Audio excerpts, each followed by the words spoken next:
Hi guys, welcome to my YouTube channel. और आज इस वीडियो में मैं आपको सिखाने वाला हूँ, यदि आप किसी प्राइवेट कंपनी में डायरेक्टर हैं तो आप कैसे ITR फाइलिंग करेंगे। तो ये वीडियो बहुत ज़्यादा इंपॉर्टेंट होने वाली है, बने रही इस वीडियो के साथ। यदि अभी तक आपने मेरा यूट्यूब चैनल सब्सक्राइब नहीं किया तो कर लीजिए ऐसी बेनिफिशियल वीडियोज़ के लिए। और गाइस, आप हमारे एक्सपर्ट से भी अपनी ITR फाइलिंग या ITR कंपटीशन तैयार करा सकते हैं दिए हुए नंबर पर कॉन्टैक्ट करके। तो गाइस चलते हैं और वीडियो को स्टार्ट करते हैं। तो सबसे पहले आपको लॉगिन कर लेना है यूज़र ID और पासवर्ड डालकर। जैसे ही आप लॉगिन करेंगे, लॉगिन करने के बाद आप आ जाएंगे होम पेज पर, ठीक है। फिर आपको फाइल नाउ पर क्लिक करना है। सिलेक्ट असेसमेंट ईयर 2024 एंड 25 जो कि करंट असेसमेंट ईयर है। सिलेक्ट मोड ऑफ फाइलिंग, दो तरह से ITR फाइलिंग होती है, ऑफलाइन और ऑनलाइन। आज इस वीडियो में हम सीखने वाले हैं ऑनलाइन। तो इस पर टिक मार्क करेंगे, फिर कंटिन्यू पर क्लिक करेंगे। फिर आपको क्लिक करना है स्टार्ट न्यू फाइलिंग पर। इंडिविजुअल ऑटोमेटिकली सिलेक्ट होके आ जाएगा। फिर कंटिन्यू पर क्लिक करेंगे। I know which ITR form I need to file, यानी कि यहाँ पर हमें ITR फॉर्म को सिलेक्ट करना है। तो देखिए, डायरेक्टर के लिए कौन सा ITR फॉर्म सिलेक्ट करते हैं। यदि आपकी इनकम, जैसे मान लीजिए आपको प्राइवेट लिमिटेड कंपनी में सैलरी मिल रही है, ठीक है, जो कि डायरेक्टर रेम्युनरेशन होता है, सिर्फ वो मिल रहा है या आपकी अदर सोर्सेज इनकम है, तो आप ITR 2 सिलेक्ट कर सकते हैं। यदि आपकी इनकम सैलरी से भी है, यानी कि डायरेक्टर रेम्युनरेशन से भी है, और आपकी इनकम है बिजनेस से, तो आपको सिलेक्ट करना है ITR 3, ठीक है। तो हम यहाँ पर सिलेक्ट करेंगे ITR 3। प्रोसीड विद ITR 3 पर क्लिक करेंगे। लेट्स गेट स्टार्टेड पर क्लिक करेंगे। अब यहाँ पर देखिए 3 ऑप्शन आ रहे हैं और इसमें से एक को टिक मार्क करना है। पहला ऑप्शन है taxable income is more than basic exemption limit. यदि आपकी इनकम बेसिक एग्जम्पशन लिमिट से अधिक है तो आपको इस पर टिक मार्क करना है। सेकंड वाला ऑप्शन आप इसको केयरफुली रीड कर ले, यदि आपकी कंडीशन में है तो आप इसे टिक मार्क कर सकते हैं। फिर इसमें अदर्स का ऑप्शन भी दिया हुआ है, तो हम यहाँ पर सिलेक्ट करेंगे पहला, taxable income is more than basic exemption limit, इस पर टिक मार्क करेंगे। फिर उसके बाद कंटिन्यू पर क्लिक करेंगे।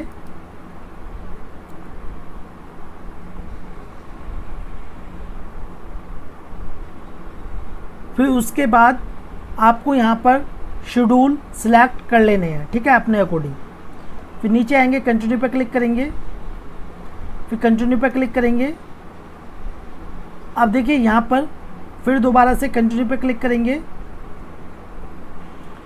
अब देखिए ये वाला ऑप्शन है न्यू रिजिम और ओल्ड रिजिम में जाने के लिए। यदि आप न्यू रिजिम में जाना चाहते हैं तो इसमें ऑटो सिलेक्ट होकर आ रहा है, ठीक है, आपको कुछ नहीं करना। यदि आप ओल्ड रिजिम में जाना चाहते हैं तो उसके लिए आपको फाइल करना होगा 10IEA फॉर्म, ठीक है, तब आप ओल्ड रिजिम में जा सकते हैं। अब कंटिन्यू पर क्लिक करेंगे। अब देखिए ये है सैलरी एग्जम्पशन। यदि आपके केस में सैलरी एग्जम्पशन है तो आप इसे टिक मार्क कर सकते हैं। फिर कंटिन्यू पे क्लिक करेंगे। फिर उसके बाद है डिडक्शन। तो देखिए यहाँ पर हमने चूज़ किया है न्यू रिजिम, और न्यू रिजिम में हम कोई भी डिडक्शन क्लेम नहीं कर सकते। तो कंटिन्यू पे क्लिक करेंगे। अब देखिए पहला ऑप्शन है do you want to claim benefit of presumptive taxation for any business. यदि आपकी इनकम है बिजनेस से तो आपको इसे यस करना है, ठीक है। यदि आपकी इनकम बिजनेस से नहीं है तो आप इसे नो करेंगे, ठीक है। अब उसके बाद do you want to claim benefit of presumptive taxation for any professional income. यदि आपकी इनकम है प्रोफेशनल इनकम तो आप इसे यस करेंगे, अदरवाइज इसको नो कर देंगे, ठीक है। हमारे केस में सिर्फ बिजनेस से इनकम है। फिर उसके बाद do you want to claim benefit of presumptive taxation for any goods carriage business. यदि आपका बिजनेस है गुड्स कैरेज से रिलेटेड तो आपको इसे यस करना है, अदरवाइज इसे नो कर देना है। फिर उसके बाद इसको भी हम नो कर देंगे। फिर कंटिन्यू पर क्लिक करेंगे।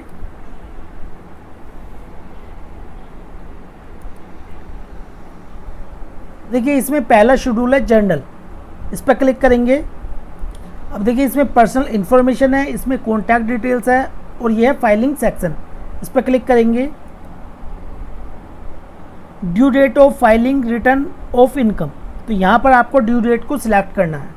अब जैसे मान लीजिए आप डायरेक्टर होने के साथ आप किसी पार्टनरशिप फर्म में जिस पर ऑडिट एप्लीकेबल है, ठीक है, आप उसमें पार्टनर है, तो उस कंडीशन में आपकी आईटीआर हो जाएगी ऑडिटेड आईटीआर, ठीक है। फिर आपकी 31 जुलाई लास्ट डेट नहीं होगी आईटीआर फाइलिंग की, ठीक है। कब? जब आप किसी ऑडिटेड फर्म में, पार्टनरशिप फर्म में पार्टनर है। तो हम यहाँ पर सिलेक्ट करेंगे 31 जुलाई। फिर उसके बाद फाइल्ड अंडर सेक्शन 139(1) जो कि बिफोर ड्यू डेट से पहले जब आईटीआर फाइलिंग करते हैं तो इस पर टिक मार्क करते हैं। फिर सेकंड है 139(4) ब्लेटेड रिटर्न आफ्टर ड्यू डेट, यदि आप अपनी आईटीआर फाइलिंग को ड्यू डेट के बाद कर रहे हैं तो इस पर टिक मार्क करेंगे। 139(5) revised return revised after filing original return, यदि आप अपनी ओरिजिनल रिटर्न को रिवाइज करना चाहते हैं तो आप इस पर टिक मार्क करेंगे। और इसमें मॉडिफाइड रिटर्न का भी ऑप्शन दिया हुआ है और आफ्टर कंटिन्यूएशन ऑफ डिले का भी ऑप्शन इसमें दिया हुआ है।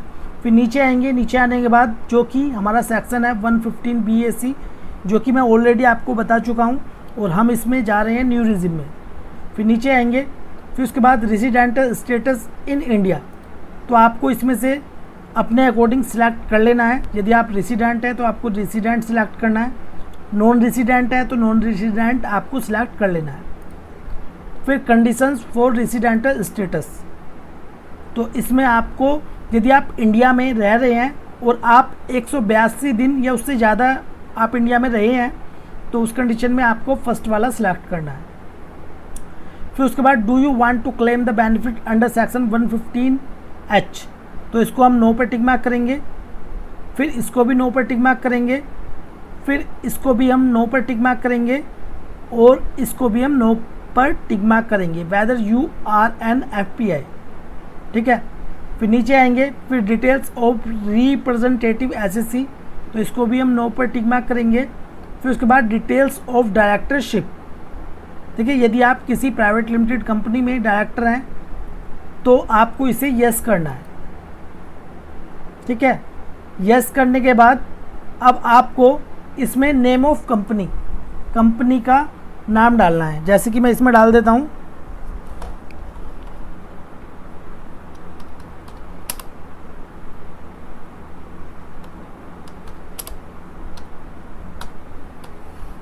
फिर उसके बाद टाइप ऑफ कंपनी, तो आपकी कंपनी किस टाइप की है, डोमेस्टिक है या फॉरेन है, तो हमारे केस में डोमेस्टिक।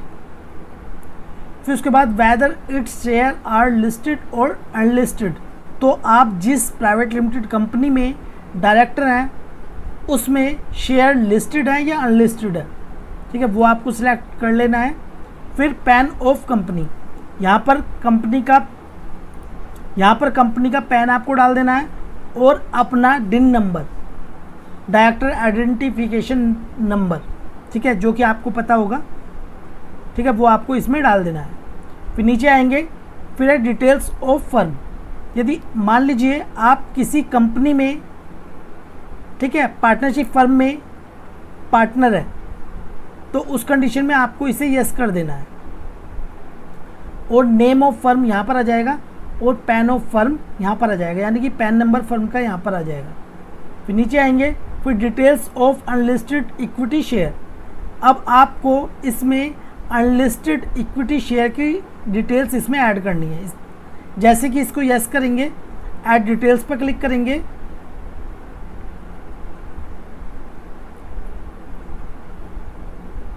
तो देखिए यहाँ पर नेम ऑफ कंपनी, कंपनी का नाम आ जाएगा। पैन ऑफ द कंपनी, तो पैन आपको डाल देना है कंपनी का। फिर डोमेस्टिक पर टिक मार्क करेंगे। फिर opening balance number of share, अब जैसे मान लीजिए शेयर्स की क्वांटिटी है 5000, ठीक है। कॉस्ट ऑफ एक्विजिशन यहाँ पर आपको डाल देना है। फिर नंबर ऑफ शेयर, ठीक है, एक्वायर्ड ड्यूरिंग द ईयर। फिर date of subscription purchase, face value कितने की है, जैसे मान लीजिए 10 रुपये की है, इशू पर शेयर 10 रुपये ही है, और परचेज प्राइस पर शेयर वो आपको डाल देना है, ठीक है। ये है share transfer during the year, यदि शेयर को ट्रांसफ़र किया है उस कंडीशन में आपको इसमें ऐड कर देना है। ठीक है, तो आपको अपने अकॉर्डिंग इसमें ऐड कर देना है। फिर उसके बाद ऑडिट इन्फॉर्मेशन, इस पर क्लिक करेंगे। Are you liable to maintain accounts as per section 44AA, तो इसे आपको नो करना है। Whether SSC is declaring income only under section 44AE, 44B, 44BB, 44AD, 44ADA, 44BBA। अब जैसे मान लीजिए आपकी बिजनेस इनकम भी है, ठीक है, आप एक प्राइवेट लिमिटेड कंपनी में तो डायरेक्टर हैं, लेकिन आपकी बिजनेस इनकम या प्रोफेशनल इनकम है, ठीक है, तो बिजनेस इनकम के लिए जो सेक्शन होता है वो होता है 44AD, और जो प्रोफेशन के लिए होता है वो होता है 44AD। ठीक है, यदि आपकी इनकम बिजनेस या प्रोफेशन से है फिर आपको इसे यस करना है। फिर उसके बाद are you liable to audit under section 44AB, क्या आपके बिजनेस में ऑडिट एप्लीकेबल है अंडर सेक्शन 44AB? है तो इसे यस करेंगे, अदरवाइज नो कर देंगे। फिर उसके बाद are you liable to audit under section 92E, तो इसे नो पे टिक मार्क करेंगे। फिर है if liable to furnish other audit report mention the date of furnishing the audit report, इसको नो पर टिक मार्क करेंगे। फिर उसके बाद इसको भी नो पर टिक मार्क कर देंगे। फिर से सेव पर क्लिक कर देंगे। बैंक डिटेल्स, इस पर क्लिक करेंगे तो यहाँ पर है हमारी बैंक डिटेल्स। फिर से कन्फर्म पर क्लिक कर देंगे। अब उसके बाद नेचर ऑफ बिजनेस, इस पर क्लिक करेंगे। ऐड डिटेल्स पर क्लिक करेंगे। अब इसमें देखिए कोड, अब यदि आपका बिजनेस है तो आपको इसमें से सिलेक्ट करना है। जैसे हम इसमें सिलेक्ट कर लेते हैं अदर सर्विसेज, ठीक है, आपको अपने अकॉर्डिंग इसमें से कोड को सिलेक्ट कर लेना है। ट्रेड का नाम,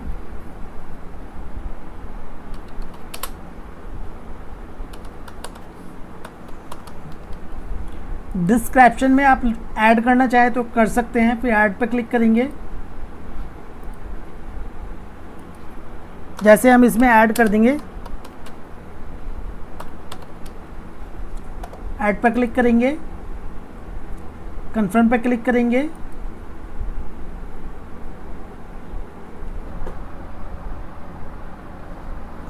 यदि आप किसी प्राइवेट लिमिटेड कंपनी में डायरेक्टर हैं तो वो बिजनेस अलग हो गया, ठीक है, प्राइवेट लिमिटेड का। मैं यहाँ पर बात कर रहा हूँ आपके पर्सनल बिजनेस की, ठीक है।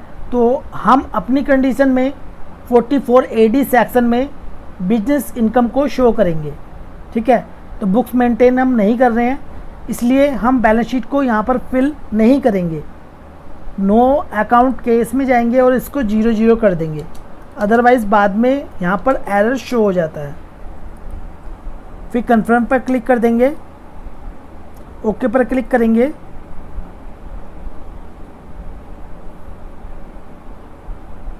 फिर उसके बाद ट्रेडिंग अकाउंट, इस पर क्लिक करेंगे।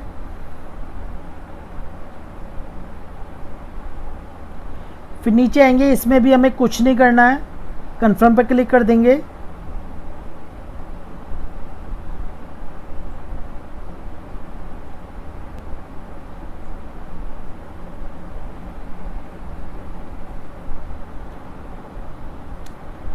फिर नीचे आएंगे, नीचे आने के बाद P&L, इस पर क्लिक करेंगे।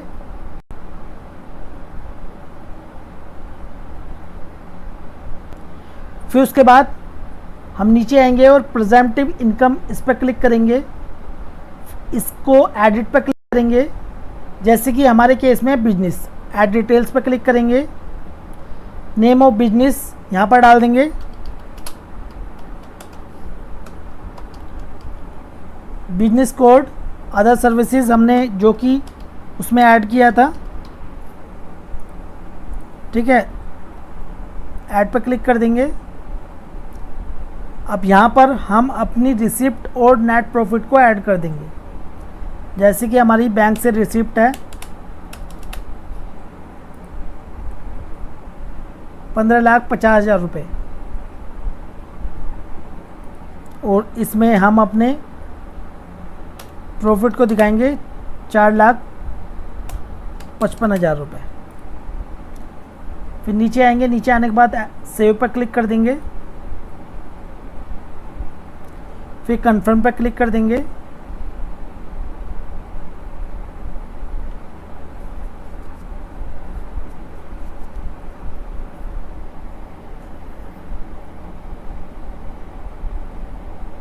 फिर नीचे आएंगे, नीचे आने के बाद शेड्यूल सैलरी, इस पर क्लिक करेंगे। अब जैसे मान लीजिए आपको डायरेक्टर रेम्युनरेशन मिल रहा है, ठीक है, जिसको सैलरी कहते हैं, तो वो आपको सैलरी में ऐड करना है। ऐड डिटेल्स और ब्रेकअप पर क्लिक करेंगे। अब देखिए नेम ऑफ एम्प्लॉयर, एम्प्लॉयर का नाम आ जाएगा, यानी कि कंपनी का नाम आ जाएगा जिस कंपनी से आपको सैलरी मिल रही है, ठीक है। अब जैसे मान लीजिए किसी प्राइवेट लिमिटेड कंपनी में आप डायरेक्टर हैं, लेकिन आपको सैलरी उस कंपनी से नहीं मिल रही है, किसी अदर कंपनी से मिल रही है, तो यानी कि कुल मिलाकर जिस कंपनी से आपको डायरेक्टर रेम्युनरेशन या सैलरी रिसीव्ड हो रही है वो आपको यहाँ पर ऐड करनी है। एक कंपनी से मिल रही है तो एक कंपनी को ऐड करना है, 2 से मिल रही है 2, 3 से मिल रही है तो 3, जितने भी जगह से आपको सैलरी मिल रही है वो आपको ऐड कर देना है। 10 नंबर यहाँ पर आ जाएगा। एड्रेस ऑफ एम्प्लॉयर यहाँ पर आ जाएगा, यानी कि कंपनी का एड्रेस, ठीक है, town, city, state, pin code, ठीक है, नेचर ऑफ एम्प्लॉयमेंट, ठीक है। तो यदि आप एक किसी प्राइवेट कंपनी में डायरेक्टर हैं, आपको सैलरी मिल रही है तो अदर सेलेक्ट करेंगे। फिर नीचे आएंगे, फिर यहाँ पर नेचर ऑफ सैलरी, तो यहाँ पर बेसिक सैलरी यहाँ पर सिलेक्ट करेंगे और सैलरी यहाँ पर डाल देंगे, जैसे कि हमारे केस में है 2,50,000 रुपये, ठीक है। फिर नीचे आएंगे, नीचे आने के बाद सेव पर क्लिक कर देंगे, कंफर्म पर क्लिक करेंगे।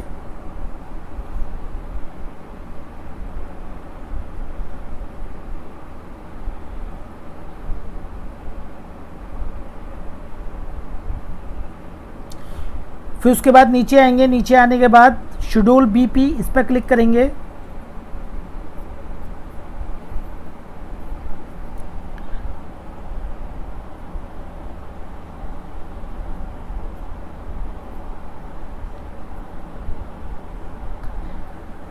फिर उसके बाद नीचे आएंगे, नीचे आने के बाद कंफर्म पर क्लिक कर देंगे।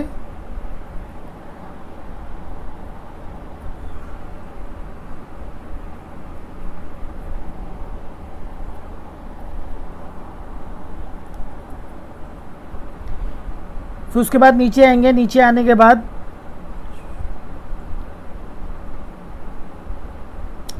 शेड्यूल अदर सोर्सेज, इस पर क्लिक करेंगे।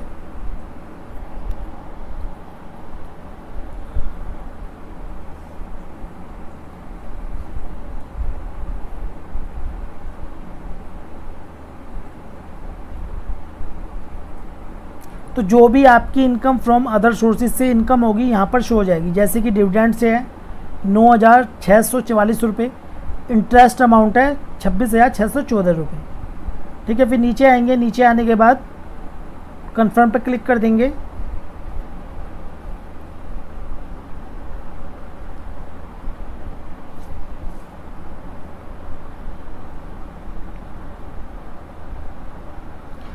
फिर उसके बाद नीचे आएंगे, नीचे आने के बाद तो गाइस आपको इसी प्रकार ही एक एक शेड्यूल को कंफर्म कर लेना है।